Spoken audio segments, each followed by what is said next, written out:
Refine KC is a full-time faith-based microschool in the Kansas City, Missouri area that launched in August 2022 with 15 K-12 students.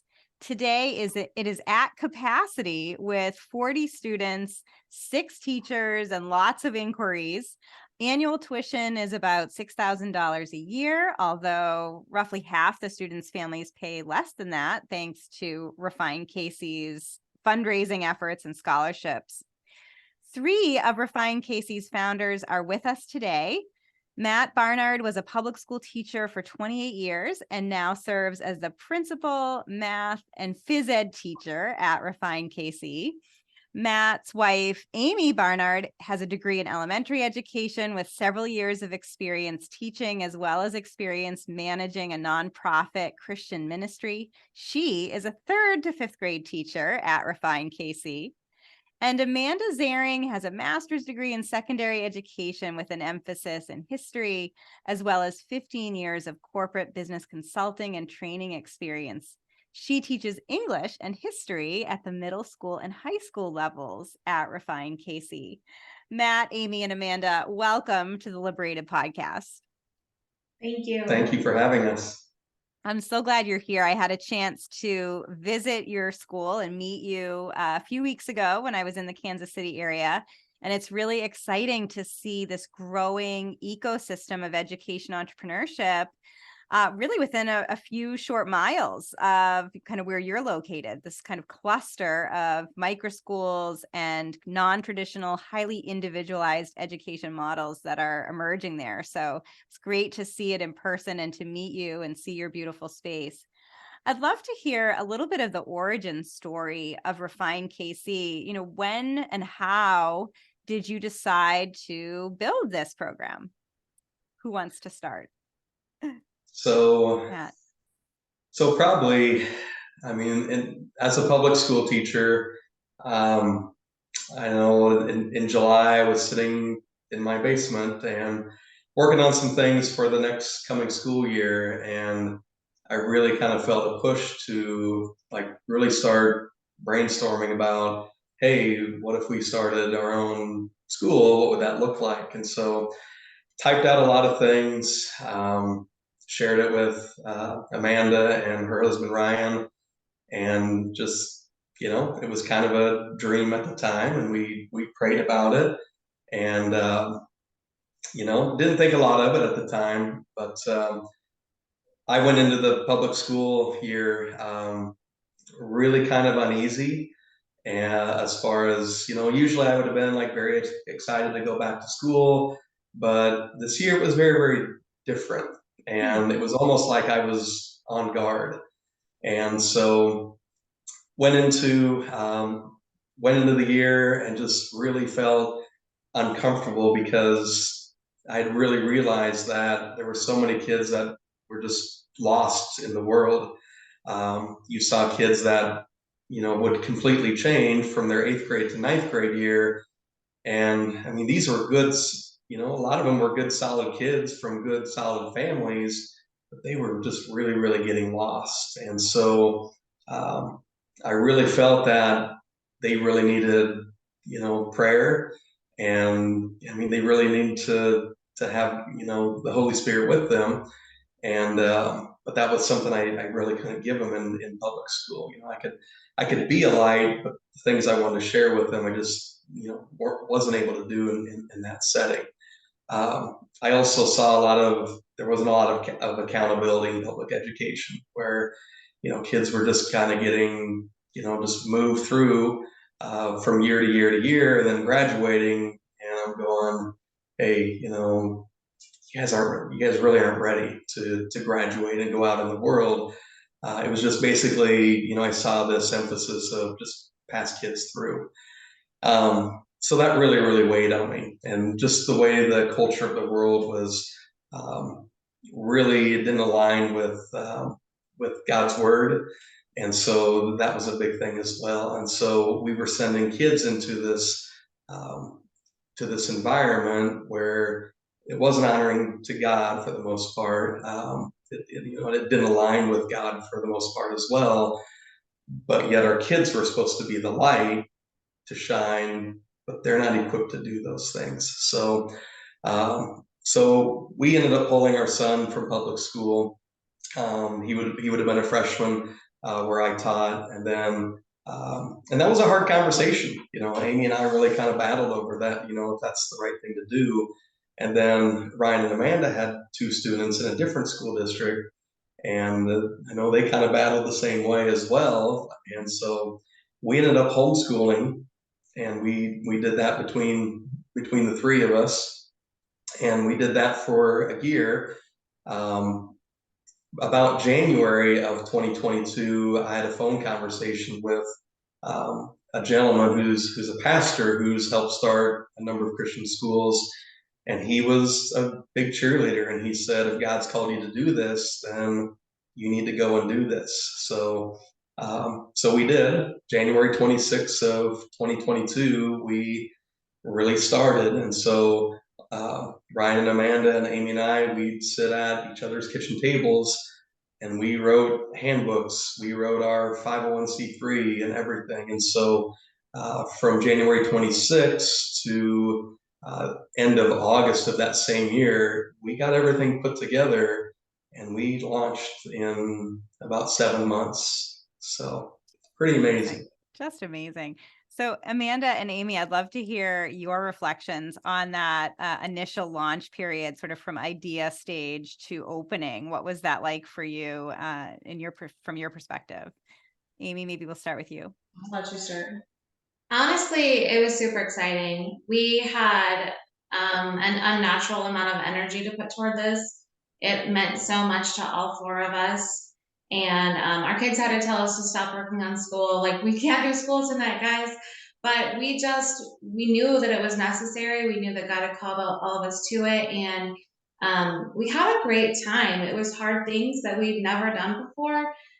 We haven't written bylaws or, launched our own 501c3 ever before. And we had a lot of motivation and energy to move forward with it. And we just knew that we needed to get done. And, we almost felt like we were on a clock in a way too, because we had, between the 2 families, we had 3 school-age kids at that time that homeschool was just a patch for us. It was fine.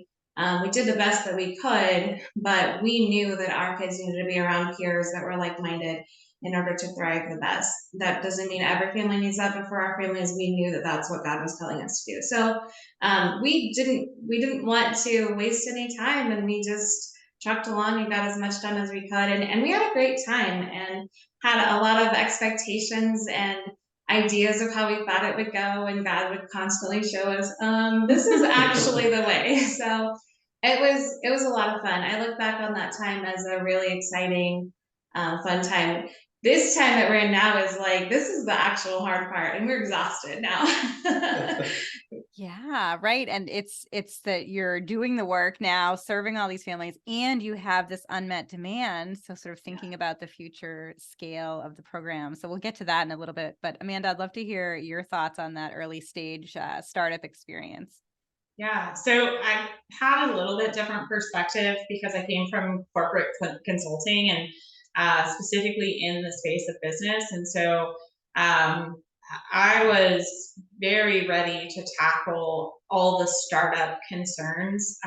It was familiar to me and something I've been seeking to get back into the business world.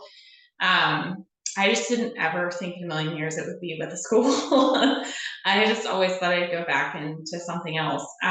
But so one of the things that I think with Matt and Amy having education backgrounds, they were very much focused on the school side of it. And there's so much to starting a school that's closely related to starting a business that like you really do have to wear multiple hats and have like a business brain and a school brain. And because we're a Christian school, it all has to funnel through Christ and what God would want. And so we have all of these and then on top of that, we're all parents. And so we're like trying to juggle all the things. When Amy talks about, our families our kids having to tell us, no more school tonight, that's, it really is, it became every fiber of our being. And I think to this day, it's still, our blood, sweat, and tears, we eat, breathe, everything is Refine KC. And it sounds a little scary when you think about it. Like if I was an outsider and somebody told me I was going to be so engrossed in this much time with a project, I think it would be a little intimidating. But in actuality, it's probably the most rewarding, next to being a parent. It's probably the most rewarding thing I've ever done, and it's it was something that homeschool allowed me to see the need for it. This seeing where my own children were at and struggling with education and struggling with their own self-confidence because of where they felt like they were falling in the realm of hierarchy at school, that it just, I had a chance to step back and really examine my own kids' learning and what works best for them. And now I get to do that for other families too, and help these kids reach their potential. And so it's been a very rewarding experience. So I'm sure some prospective founders who may be listening or watching this are sort of jealous that you opened so quickly and successfully with 12 students in your inaugural class, and now you're up to 40 kind of at capacity in your current space. What is attracting families to your model? How were you able to attract those initial families, and what keeps families coming to Refine KC? I think one of the biggest things that draws families in is you could open up your internet browser and Google schools in your area. You can find online programs. Like there's so many opportunities in our day and age today for education. But honestly, I think families are looking for a place for their kids to thrive. And creating a culture and an environment that cultivates that for their children is huge. And what we did from the get-go was, there was no easy button to it. There was no special sauce or ingredients. We just we came to the table ready to create a space where kids could see their potential, and we just continuously challenge them. I always joke that it's like, a kid will come to us and they'll say, "Oh, look, I finished these 10 problems." And we're like, "Good, now do the next 10." And so we never let them stop and say, "Okay, it's good enough." It's like, we reached our goal. Now how do we keep going? And encouraging them along the way that, like, you can do it. You have the intelligence, you have the skills, you have the know-how. Let's just keep growing. And we have kids this year that are constantly coming to us saying, "How can I do more? What can I do to challenge myself more?" And to see that in just a short amount of time of, really 10 months is what we had them for. And then we went on summer break. And so to have these kids come back this year and say, "Hey, Mr. B or Mrs. Z, how can I get ahead in this class? Or how can I do a little bit more in this class?" And Mm-hmm. And I think the other thing too is the kids feel like they have a place that they belong. They know that as a faculty, we care about them. We want to know what's going on in their lives, not only at school, but hey, what did you guys do last night? And how church is going as well. And so, but our kids really feel that, and I don't know if they felt that in other educational environments. Now we have a mix of kids coming from other private schools, public school, and homeschool, and so that just chance to belong somewhere, I think, is really important. But I think the other thing, not only with the students, but the families too, is we're really trying to build a community. And so that was a real big thing that we all saw, having kids of our own. Amy and I have 2 children, and sometimes mom and dad would say something, but if, like, we kind of say, it's like Aunt Amanda and Uncle Ryan would say something, it's like, oh yeah, okay, mom and dad aren't totally off base. So we saw the value of a community and how impactful that was for our own kids. And we really see that with our students that we have. and our families too. We just had an event on Tuesday. We had kind of a fall fest, and we had nearly all the students had, you know, one parent there, two parents there, grandparents there.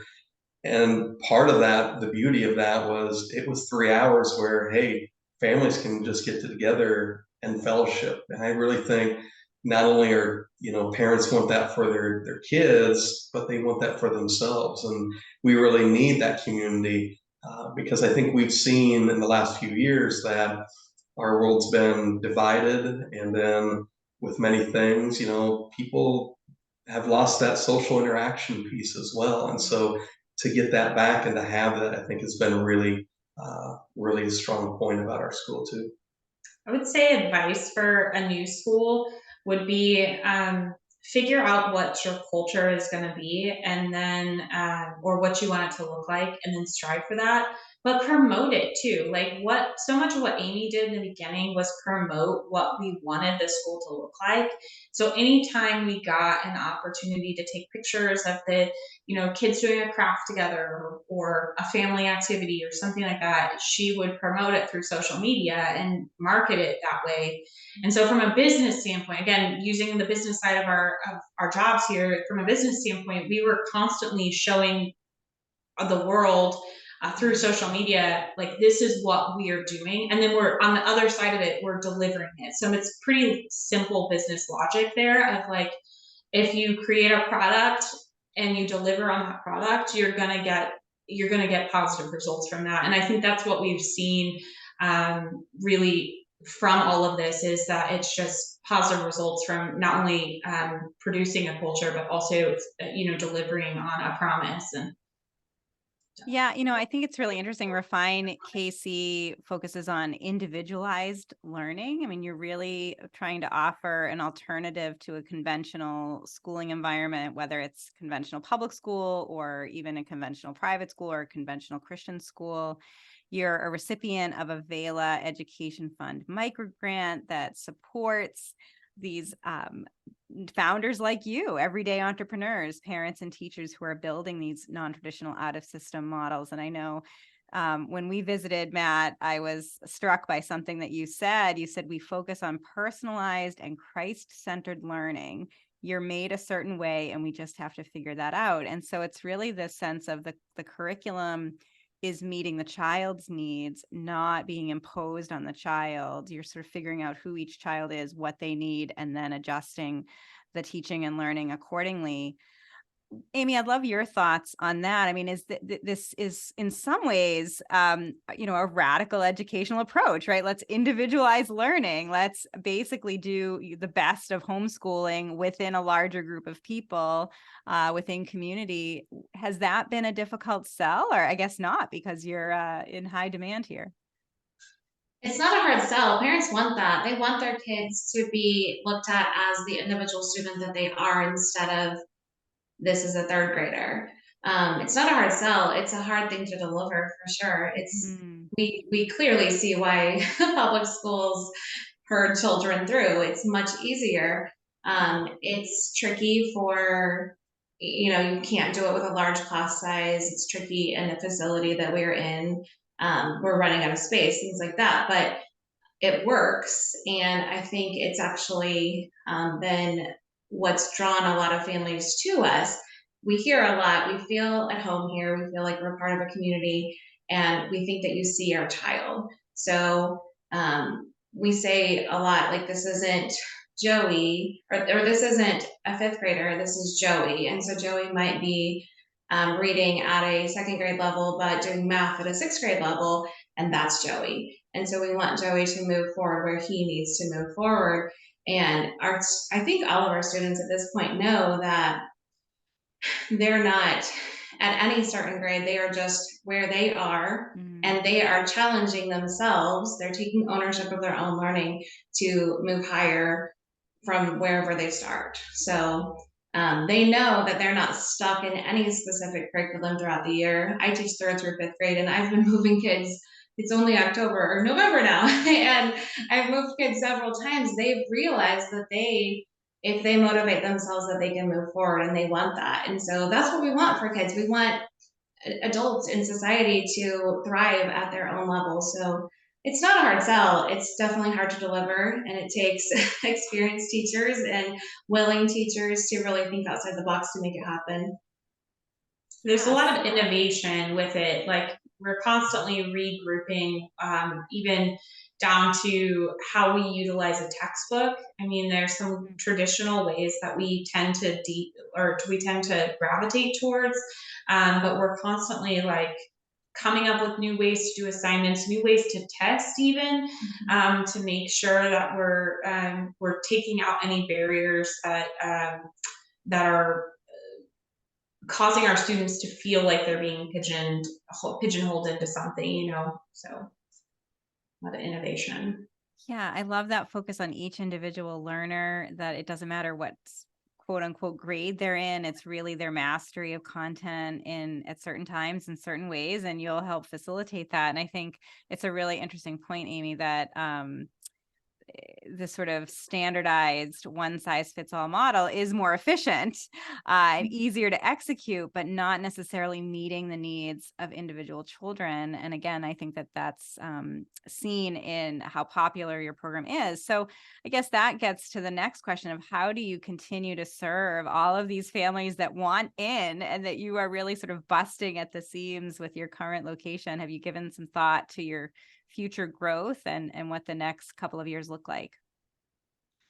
Yeah, we've started to we started a process about, what's another location that we could possibly be in for next year, and so we've had a couple conversations about that. I know the current church that we're in, they have been just wonderful, and they don't want to see us go, and they're kind of thinking it's like, okay, what can we do to to hang on to you guys, because we do have a very good relationship with the church, and we are separate from the church. This is not our home church, but they do align with our values and our mission as well.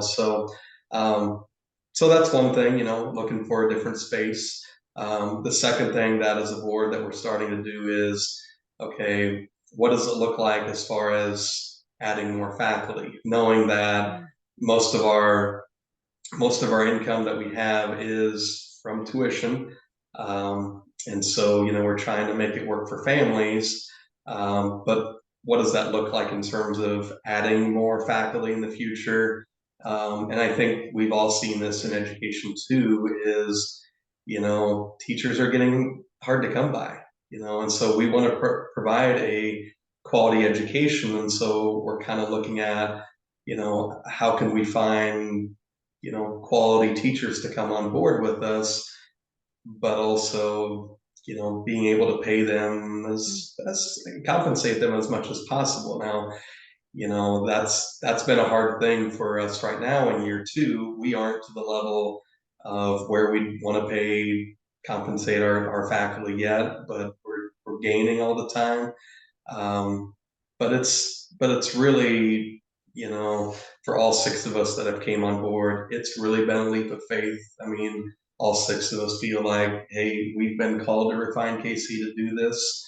And so when God calls you, you go. And we've seen God provide in so many ways. And so even though sometimes financially, individually, it doesn't make a lot of sense to do what we're doing, somehow, there's still money in the bank right now to, pay the mortgage or groceries or things like that. So space is the big need. And then we really need to start looking at what kind of faculty we need for the future.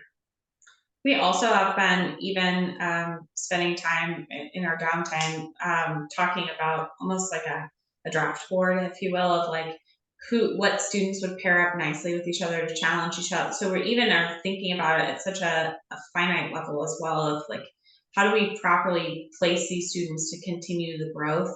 There are some students that are very competitive, and so knowing that they have other competitive peers with them really helps them up their game and participating, or trying a little bit harder than they normally would. And so we've even been talking all the way down to that kind of micro level of like, how do we move these these students into proper pairings next year. And since we don't typically look at them by grade. So, I mentioned that when I was in the Kansas City area, there are several other VELA microgrant grantees who are doing sort of similar things, all, very diverse educational models and approaches, but you all really focused on individualized learning. I wonder what your sense is of what you're seeing locally in terms of this growth of schooling alternatives, micro schools, low-cost private schools, and maybe especially with your background, particularly you, Matt, in public schools, of what you see the future holding for American education more generally. I think it's great that there's so many entrepreneurs out there who are, I guess, they're changing the dynamics of what education looks like in our country. Mm-hmm. We aren't in competition with any other schools. I know when Amanda and I will give tours to prospective families, we'll pray with them and we'll say, it's like, if Refine KC is a really good fit, that's great. If there's another place that's a better fit, then we definitely want you to go that route. So this isn't a competition. This is to make sure our kids are in the right educational environment, whether it's with us or in a different environment. And so I'm all for this. Whether it's the Christian model is our model, but at the moment that might not be the best model for maybe another family at this juncture in their lives, as well. But it's again, public education is really lacking the accountability, and so I think the more pop-ups that you have like that, where it's hard, like both Amy and Amanda said, to deliver what we're doing. But I think we're seeing so many good results from our kids. And it's not about test results. It's about these kids are, like Amanda said, they're thriving. They feel good about themselves. Yes, there's going to be struggles here and there, and so but we want to help them just navigate things and get them to be productive citizens in our communities. I think as far as the future goes, we're going to see a huge uptick in more alternative education opportunities. More and more people are recognizing, I think, post-COVID, that the system is broken and that people are looking for just different ways of learning. We have more technology at our fingertips than any of us ever grew up with. And so there's so much opportunity for innovation, and there are so many kids that are lost, and not spiritually lost necessarily, but like just lost in the shuffle. They're not the smartest kid in the classroom, but they're also not the one struggling the most either. And so they're the mediocre students who are able to kind of fly under the radar and are actually the ones that are being left behind.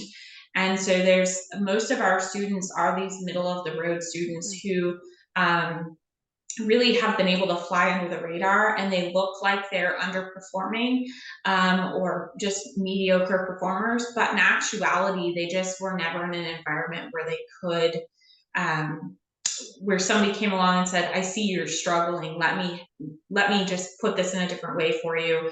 And I think that parents are starting to recognize this, that their child, I mean, as parents, we're always guilty of thinking our kids are maybe a little bit better than they actually are. But, parents are recognizing, like, my kid is an intelligent person, and yet their grades aren't reflective or their test scores aren't reflective. And I want to get them more help. I mean, the amount of parents that we've talked to who've spent thousands of dollars on tutoring and all of these things that just aren't working. And it really goes back to, they can pinpoint it on the environment that their kid was learning in. And so as parents see that, I think there's now choice, and as hopefully as states get on board with opening up funding to where, different programs where they can spend their money the way they want to spend their dollars, we're going to see even more of an influx of these kind of micro schools popping up where there's alternative options for parents.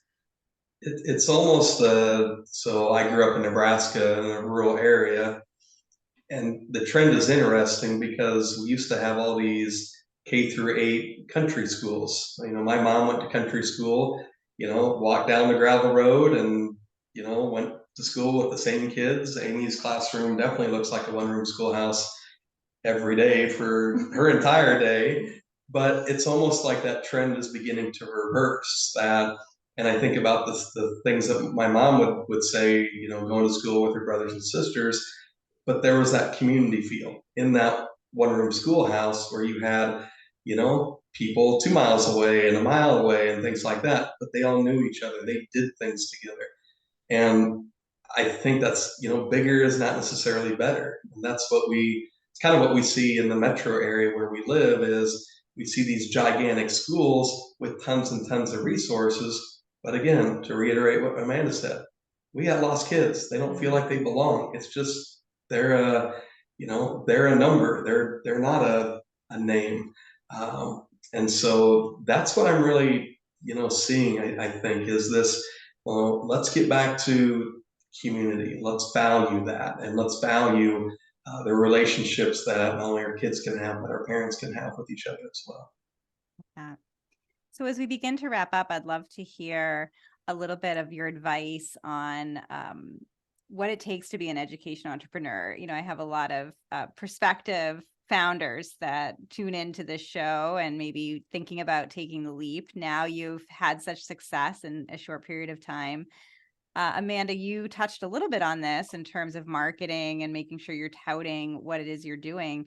But maybe we start with you, Amy, of what advice would you give to a prospective founder looking to make the leap into education entrepreneurship? Oh, that's hard. I think for us, we were all believers and we knew the Lord was calling us to this. And so at that point, it was either be obedient or not. And so we just obediently stepped into that scary zone, and we had to have a lot of faith. And I mean, honestly, the fact that we were sitting here and both of us are working for the school, and that we're able to still own a home is kind of amazing. So it takes a ton of faith. For that was our biggest factor, I think. But I don't know. What would you guys say?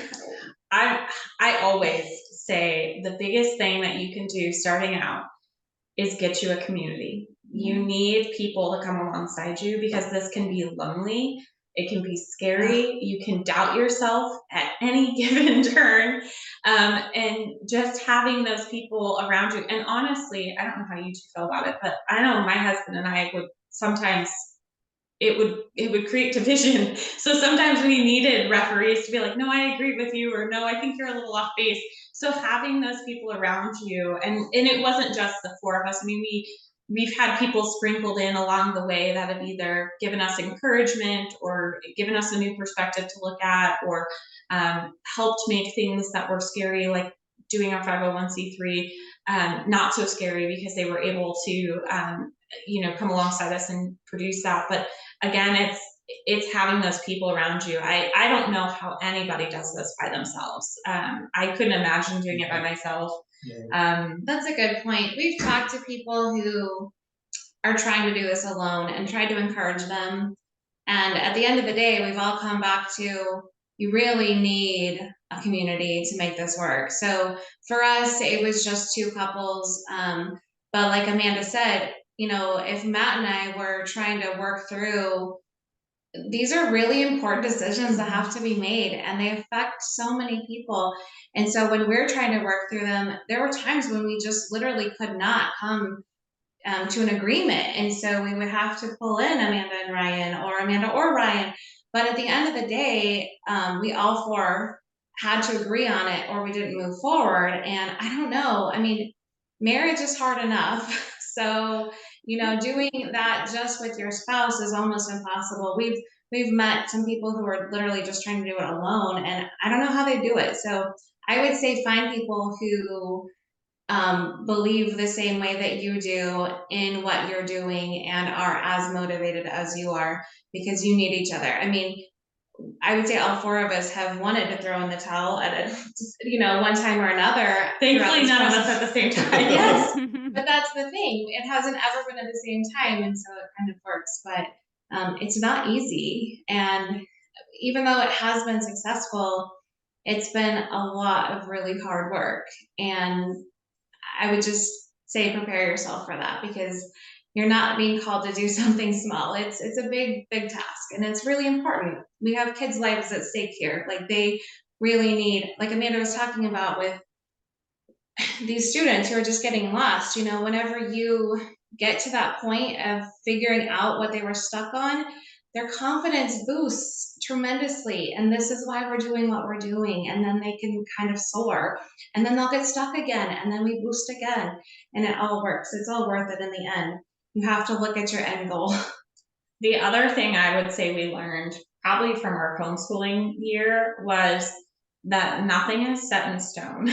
We rewrite our school, we rewrite our board policies all the time too. Yeah. I mean, we rewrite things when we find them not working. And I think sometimes when we get into a business mindset, we think, oh, I've already created that, so we put it off to the side, and we don't ever think that it can change. And that's something that we learned in homeschool, was like, if it's not working, throw it out and get a new thing. Like, it's okay to change and to grow that way. And so that's my other piece of advice, is be flexible, because what we thought it was going to look like in year one was not what it looks like day one. And what we thought it was going to look like in year two is not what at all we think it should look like going forward. Now, we're constantly evolving. I mean, you can talk to great that. advice. Yeah. Yeah, Matt, anything to add? Advice for new entrepreneurs? I think when we started having meetings with prospective parents, our second meeting, somebody asked a really good question. We weren't ready to answer it. And they said, okay, well, there's this school, there's this school, this school. What makes you different from the others? And so it's about finding your niche. And so, when we wrote our mission statement together, it's like, okay, this is our niche. This is what we do. And what in that mission statement is the one big thing. And for us, it's the personalized learning part that's become kind of our niche that some of the other schools in our area don't do. And so I think finding that niche as far as how you fit and where can you serve students and families in your community, I think is huge. But I think going along with that mission too, you have to have people, and Amanda and Amy have both said this, that you have to have people that come alongside of you. I would say don't have a huge group, but you need to have, like in our case, it was the four of us, and that worked well. My vision at first is like, hey, we need to bring in like a parent and like chair this part and get this done and this done, this done. Well, there's no way that would have worked to get everybody together as much as we needed to. There's no way. I mean, we were meeting 4 or 5 times a week for 5 months, probably in a row. And, so have a team with the same vision, but don't have it so broad, because then you're going to start having people drop off or, just not be as committed as they need to. But it's so worth it. It is so hard. It is long hours. It's little pay. But it's not all about that. We're equipping our kids in God's word. We're seeing them grow. And, some days we're not going to see the fruits of our labor right in front of us, but someday we will. And so we just have to keep the focus on, on down the road, what the impact of, what God is doing with all this, it really is. Such great perspectives and advice. If my listeners and viewers would like to learn more about Refine KC and connect with you, what is the best way for them to do that? We have a website. It's refinekcschool.com. It has pretty much all of the information that they could start with there. And then we're also on Facebook and Instagram, Refine KC School. Matt, Amy, and Amanda, best wishes for the future of Refine KC. And thank you so much for being on the Liberated podcast. Thank you. Thank you, Carrie.